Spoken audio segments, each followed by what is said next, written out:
Taiwan must not become Ukraine, and I will not let Taiwan become the next Ukraine. 台民恳请 I implore the Taiwanese people to give me 4 years. I promise that I will bring 50 years of peace to the Taiwan Strait. This is my video update from Athens, Greece on this Tuesday morning, August the 29th. Let's talk about some news. And let's start things off with a very depressing article from the BBC, which dropped today, actually a couple of hours ago. And it has the title, "Dying by the Dozens Every Day, Ukraine Losses Climb."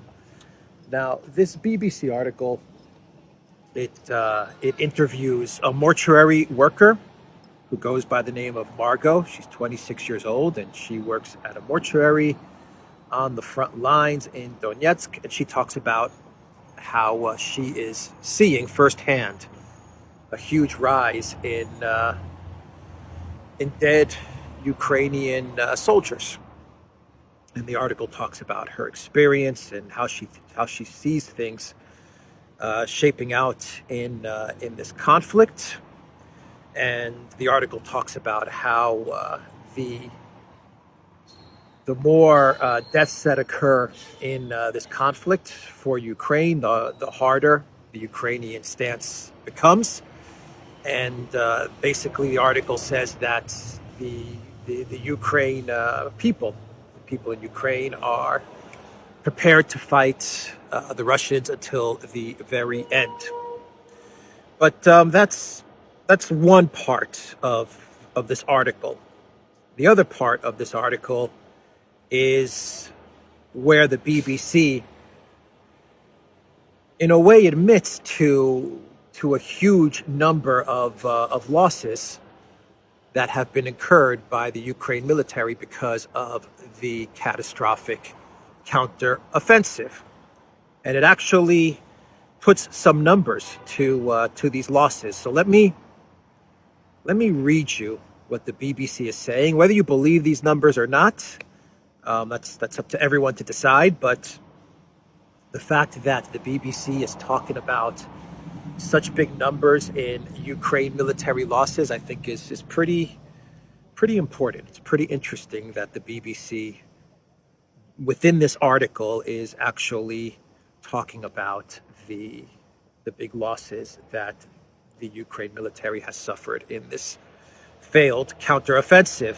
The first sentence of this article actually starts off like this: "There has been a dramatic rise in Ukraine's number of dead, according to new estimates by unnamed U.S. officials."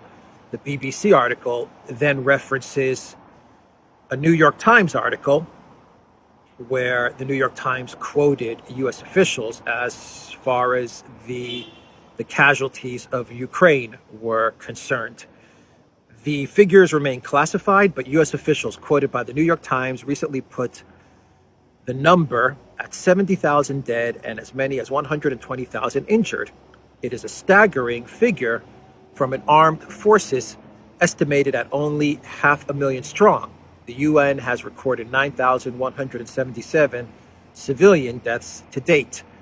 Then the BBC, further down in this article, it comes out with the number of what they believe to be the casualties that have been incurred in the big counteroffensive. As recently as April, leaked estimates from the Pentagon put Ukrainian deaths at the much lower figure of 17,500. The alleged jump to more than 70,000 can be partly explained by the counteroffensive in the south. In its early days, it was especially hard on Ukrainian infantry, worse than Bakhmut. One brigade commander who was fighting there told me, "The city in Donetsk fell to Russia in May in one of the bloodiest battles of the war so far." So, in this article, the BBC is saying that according to U.S. officials interviewed by the New York Times, the casualties for Ukraine were placed at 70,000 dead and 120,000 injured. That is what the New York Times was reporting, and the BBC then comes around and says in April the number of dead was 17,500. This is according to the BBC, according to figures that the Pentagon had estimated. Okay, so this was in April, 2 months before the big counteroffensive launched. The Pentagon was saying that Ukraine had suffered 17,500 dead. Now U.S. officials, as interviewed by the New York Times, are saying that the number of dead is 70,000. So the BBC comes to the conclusion that from 17,500 to 70,000, this huge increase in dead soldiers, in Ukraine military casualties, can be explained via the failure of the big counteroffensive, which actually falls in line with what the Russian Ministry of Defense said a couple of weeks ago when they claimed that from June 4th up until the 1st of August, Ukraine had suffered 43,500 dead, killed in action from the big counteroffensive. So BBC is saying in April, the Pentagon said 17,500 KIA. Now they're saying 70,000. The Russian Ministry of Defense said 43,500. I think you start to understand the scale of this counteroffensive disaster. What a catastrophe this big counteroffensive has turned out to be for the Zelensky regime, and that is if you believe the Pentagon's number of 17,500 Ukrainian KIA in April. I think that number is very, very low, but it doesn't matter. I think what matters is the increase, which is what the BBC is pointing out, which they're pointing out a 50,000 plus increase in KIA from April up until today, and they're saying that most of it is due to the counteroffensive. And then you have the Russian Ministry of Defense with their claim that 43,500 were killed on the front lines from the counteroffensive from the Ukraine military side. And I think we understand that this has been a massive disaster for the Zelensky regime. So let's shift gears a bit and talk about a Bild article that came out the other day. And Bild claims that Scholz and Macron, they got on the phone together and they talked about their experiences in dealing with Russian President Putin. When Scholz called Putin, when Macron called Putin, Scholz and Macron got on the phone and they exchanged notes as to what Putin told each of them. And Bild claims that Macron and Scholz were shocked at the fact that when each of them individually spoke to the Russian president, Putin seemed to be unfazed by the EU sanctions. Actually, he didn't even bring up the EU sanctions. What he was focused on was trying to find a solution to the conflict in Ukraine and trying to get to some sort of a ceasefire, a negotiation and a ceasefire in Ukraine. And they were puzzled as to, both Scholz and Macron were puzzled as to why Putin was not whining and crying and complaining about EU sanctions. So Scholz said this, according to Bild, and this is from from a translation from the German publication Bild. Scholz, speaking to Macron, said, "Something bothers me more than the conversation with Putin. Putin does not complain about all the sanctions. I don't know if he did that in the conversation with you, but he did not address the sanctions at all." And Macron replied, "Not with me either." they're wondering how come Putin wasn't whining and complaining and crying and begging Scholz and Macron to remove the sanctions. That's what they're shocked about. It really tells you a lot as to what these EU leaders, what these collective West EU member state leaders think of themselves and think about the power that they feel they hold over the entire world, over Russia and over the entire world. They think that they are indeed the masters of the universe, and they thought that when they would call Putin, that Putin would be like, Scholz, look, please, I beg you, Olaf, remove the sanctions. Please, I beg you. I'll do whatever you want, Olaf. I'll do whatever you want, Olaf, if you would just remove the sanctions. Olaf, you're the man. You are king, Olaf. You beat me. You beat us. Take Russia. Take all our resources, Olaf. You win. That's what Olaf was expecting, and that's what Macron was expecting as well. He was expecting Putin to tell Macron, you are Napoleon. You are Jupiter, Macron. You are Jupiter. You've done what Napoleon couldn't. You have broken Russia with your EU sanctions. Now, please, please, please, Emmanuel Macron, please, please, please, pretty please, remove the sanctions. It's killing me, man. They're killing me, the sanctions. You got to remove them. And they're talking to each other, and they're like, he didn't even mention it. He didn't mention anything about the sanctions. Why didn't he mention the sanctions? Why should he mention the sanctions, Macron and Olaf? Why should he? When Putin fully understands that the sanctions are just going to hurt the European Union, why would he bring them up? This conversation, this article from Bild leads me to believe that Russia and Putin, they had this thing game planned out. Now, I think that they were surprised as to how well Russia did weather the sanctions storm, how well it responded to an unprecedented economic attack. I think they knew that Russia would make it, but I think they're even surprised as to how well Russia fought off the economic sanctions war that the collective West placed on it. But no doubt that Putin and his team, they felt confident that they would come out okay from the sanctions that were placed on them. That's why he didn't bring it up. He's like, why should I bring it up? I'm going to be just fine.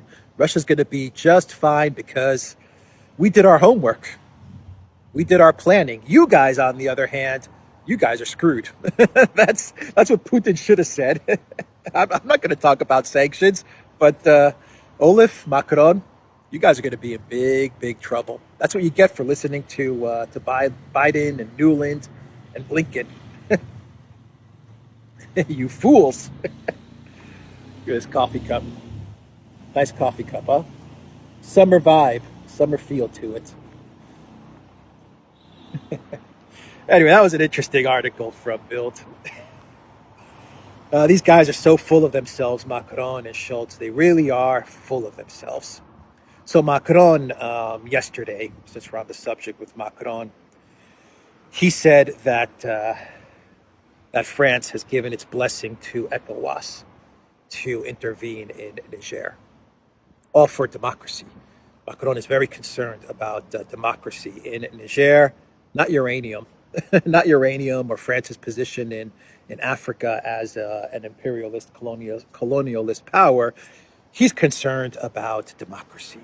And Macron, in a statement, a public statement, he gave his blessing to ECOWAS for military action in Niger. So there you have it. France is the country that is pushing for conflict in Africa. They're the ones that are pushing for ECOWAS to start a war in West Africa. That's Macron for you. Euromaidan Press, they put out an interesting tweet. In their 50s, 60s, and beyond, these Ukrainian soldiers defy their advanced age by carrying out combat missions with dedication. Calmly and carefully, they work to dismantle and destroy the enemy. We will stand and win, they said. Territorial Defense Forces of Armed Forces of Ukraine. Now, I look at this tweet, I look at the photo, and I look at the tweet, and Euromaidan Press is trying to make it seem like this is a good thing, like this is a positive, that you have men in their 50s, 60s, and beyond fighting in this conflict. But I look at this photo and I'm shocked and saddened. And I think this photo and this tweet from Euromaidan Press confirms the BBC article that I talked about in my opening segment, which is that Ukraine is suffering catastrophic, horrendous losses to the point where we have men in their 50s and 60s and 70s. I talked about a 71-year-old tank crew member training in Germany yesterday. The fact that we're seeing this more often in Ukraine is a sign that things are not going well. And here's a tweet from Lord Bibo where he references a Bild article. And the Bild article has the title, Ukraine is planning a new mobilization. Once again, the German publication Bild. Ukraine is planning a new mobilization. And Lord Bibo says, in quotes, Ukraine needs new soldiers. So Bild is reporting that Ukraine is going to undergo another mobilization. It's planning a new mobilization. I think it now is very clear to everyone that come September, October, Ukraine, the Zelensky regime, they need to mobilize or else they're going to collapse. Their military is going to collapse. This is due to the horrendous losses that they have incurred in the big counteroffensive. So it's now being accepted that Ukraine will have to mobilize. The exact number of the mobilization is still unknown. Obviously, no one knows what that number is going to be. The German publication Welt just last week was talking about the need to mobilize 3 million people.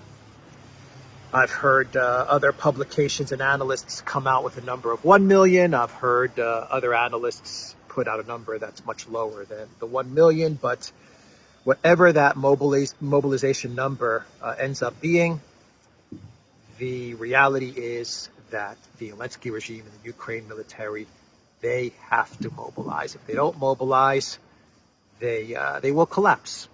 They will not be able to continue to fight Russia and to fight this conflict as a proxy and on behalf of the Biden administration. That is the tragedy to all of this, as we have a corruption scandal focused on Ukraine playing out in the United States. We have the Zelensky regime and the Ukraine military fighting a proxy war with Russia on behalf of the very people involved in the very corruption that was taking place in Ukraine. It makes your head spin, to be quite honest. But the main point in all of this is that Ukraine has to undergo another mobilization. This is not a mobilization that is needed in order to provide rest or relief to troops that have been fighting in this conflict for a certain amount of time. It's not a mobilization that is needed in order to shore up gains that have been made.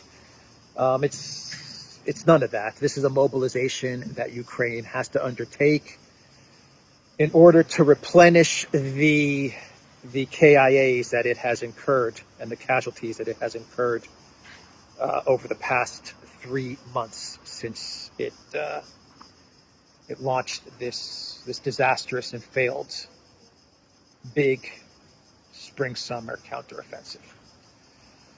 So the Greek publication known as phtisi, which translates to flight.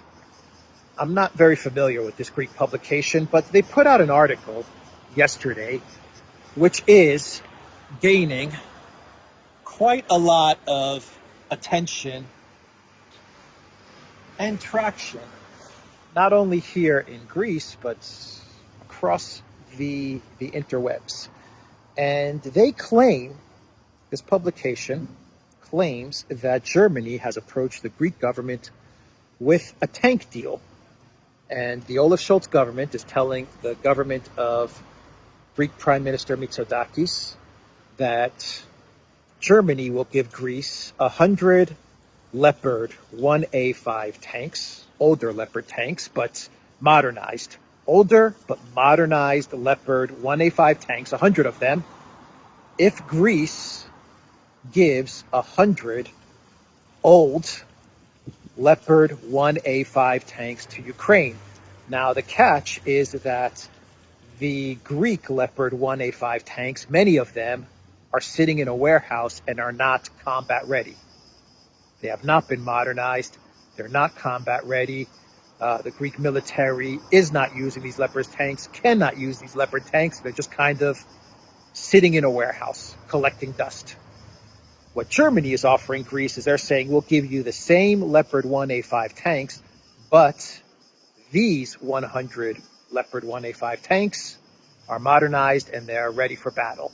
You take these 100 Leopard 1A5 tanks, you give over your 100 Leopard 1A5 tanks to Ukraine, and we're all good. But the condition that Germany is placing on Greece is that Greece has to modernize, or at least has to get these Leopard 1A5 tanks to a condition where they are battle ready.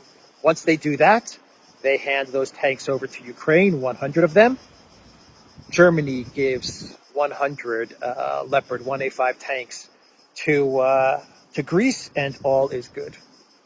This is the scheme that Germany, according to this publication, is proposing to Greece. And the interesting part about this scheme is that the Leopard 1A5 tanks, from what I understand, that Germany wants to hand over to Greece are not coming from German tank inventories, but these are tanks that, and I might get this a little bit wrong, but these are tanks that belonged to the Italian military and are now being held in Switzerland, and Switzerland has decided that they will not release these tanks to Ukraine, and so they're just sitting there. And Germany has thought up this scheme where they say, you know what?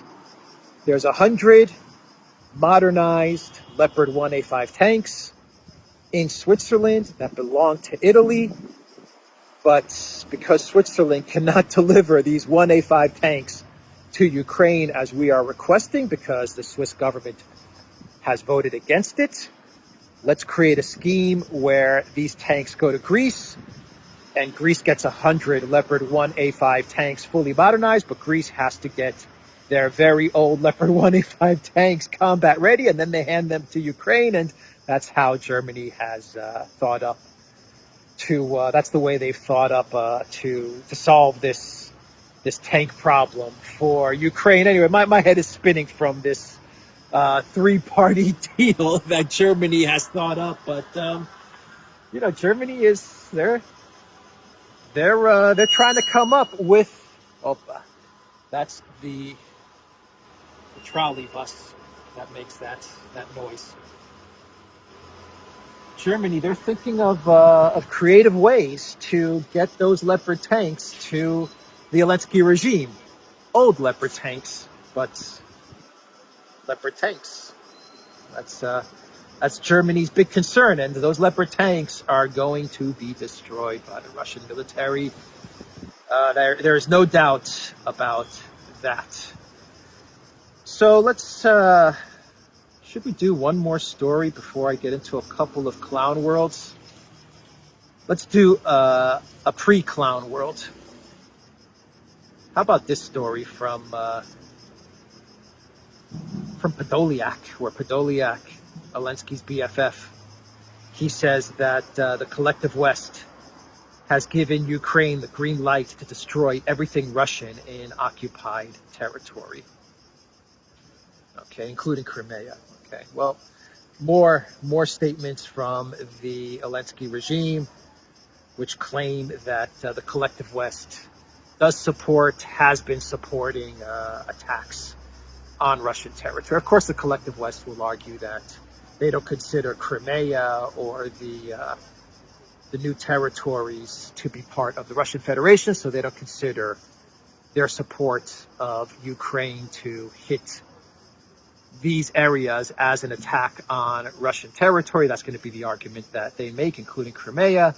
The Russian Federation, they're going to look at this as a provocation from the collective West. But really, what's going on here, I believe, when Podolyak comes out with these statements, I think he's just trying to provoke Russia into doing something that is not in Russia's best interest with regards to the way it's fighting this conflict. He's trying to get Russia to perhaps strike out at the collective West or do something towards the collective West that maybe can draw in NATO or the collective West into this conflict. So Podolyak is coming out with a statement saying, you know, who's telling us to send drones into Crimea? Well, it's the UK. So Russia hit the UK and strike at them, and then Podolyak will get an excuse to somehow draw NATO into the Ukraine conflict. Russia's not going to bite. They're not going to bite at these types of attempts or statements from Podolyak to try and bait them into doing something that is uncharacteristic of the way they've been fighting the war, and which would draw in some sort of NATO forces into this conflict. So that's all that's going on here.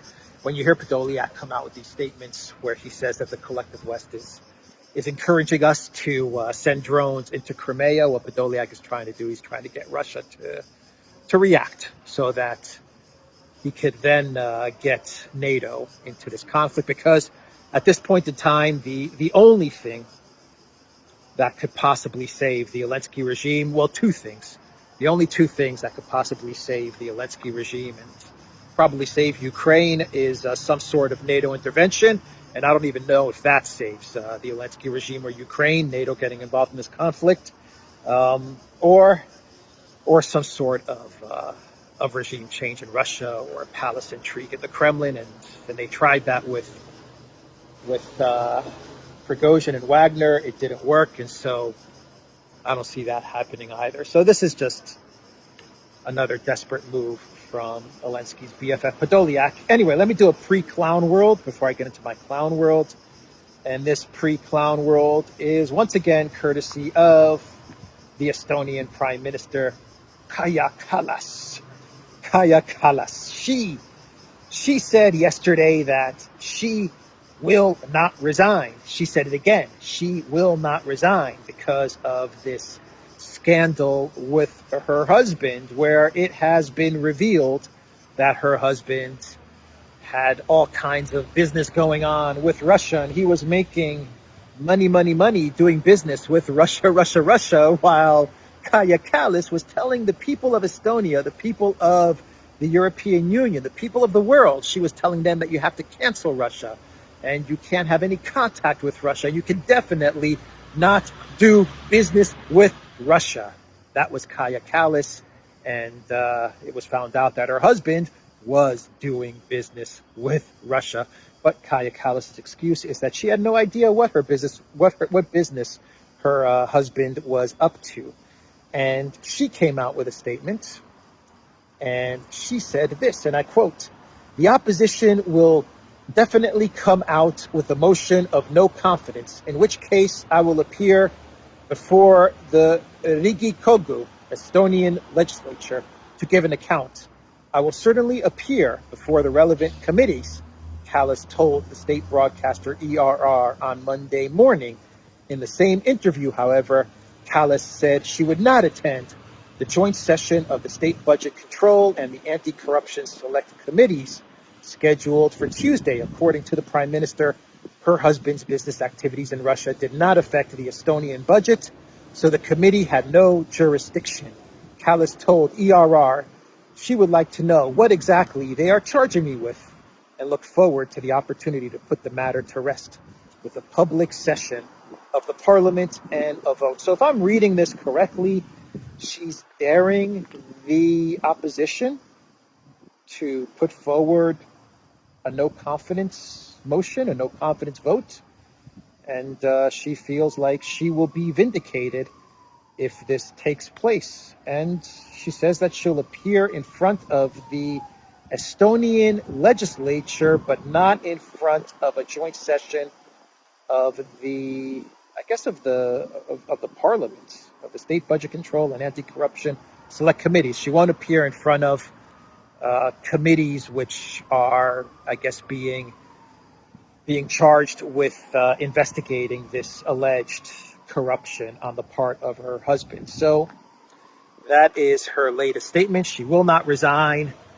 She will appear in front of legislature, but not in front of any type of investigative committees. And she is telling the opposition parties, I dare you, I double dare you, I triple super duper double dare you to put this up to a vote of no confidence. And she's like, I will win. I will win that vote and I will remain as Prime Minister of Estonia. And then she asked the question, what exactly are they charging me with? What did I do wrong? What did I do wrong? I did nothing wrong. Nothing. I'm as clean as can be. I was just making money off of Russia. Well, my husband was making money off of business dealings with Russia. What's wrong with that? What is wrong with that? As elites, we're allowed to conduct business with Russia. Everybody else, now you're not allowed to conduct business with Russia. You can't even fly direct to Russia. We've cut off the airspace, so there's no flights to Russia. There's no business to Russia. There's no media from Russia. But my husband, he can make money from Russia. What's wrong with that? What is wrong with that? At the end of the day, Kaja Kallas was doing her job. She was looking after the best interests of her husband, herself, and Ukraine. Estonia, not so much. But that's her statement. Anyway, that's my pre-clown world. 3 videos in a row where I've talked about Kaja Kallas. I never thought I would be doing that, that's for sure. But it's an interesting story because it highlights the hypocrisy, the elitism, right? I talked about Scholz and Macron and how they were just shocked at the fact that Putin was not begging them for sanctions relief. Here you see how the Prime Minister of Estonia views the world, views her actions, her family's actions. It's okay for me, it's okay for my husband to do business. There's nothing wrong with that. But anyone else who does business with Russia, well, you're going to get fined, you're going to get canceled, you may not be able to open up a bank account. Look at what they did to Nigel Farage. You may even eventually go to prison. Who knows? But we can make money from business dealings with Russia. You, the people, can't. Anyway, let's do a clown world and we'll wrap this up. And this is from the Daily Mail. The sounds of Greece, everybody. The sounds of Athens. Let's see here. One sec. All right, everyone. Watch my bag. I'm going to throw this coffee out. Just watch my bag. Make sure.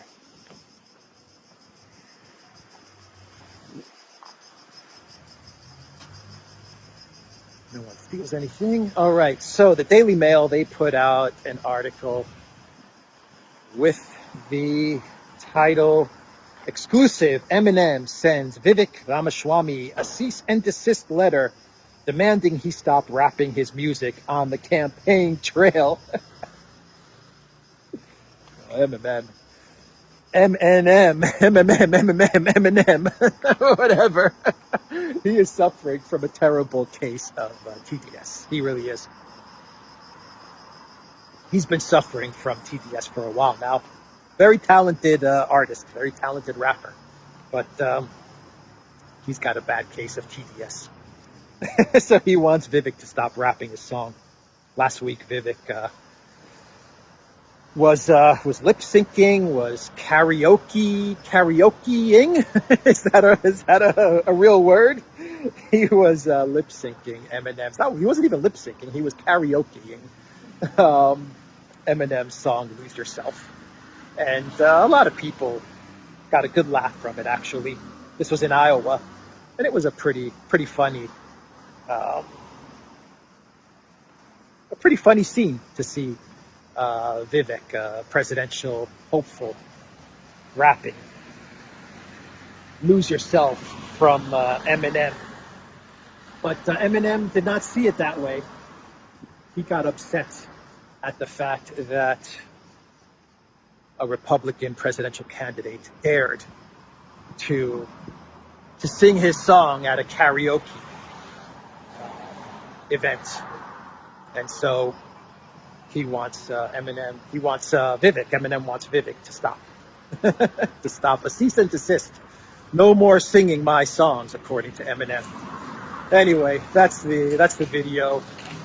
TheDuran.locals.com. We are on Rumble, Odyssey, BitChute, Telegram, and Rockfin. And go to the Duran shop. 10% off. Use the code GOODDAY. Take care.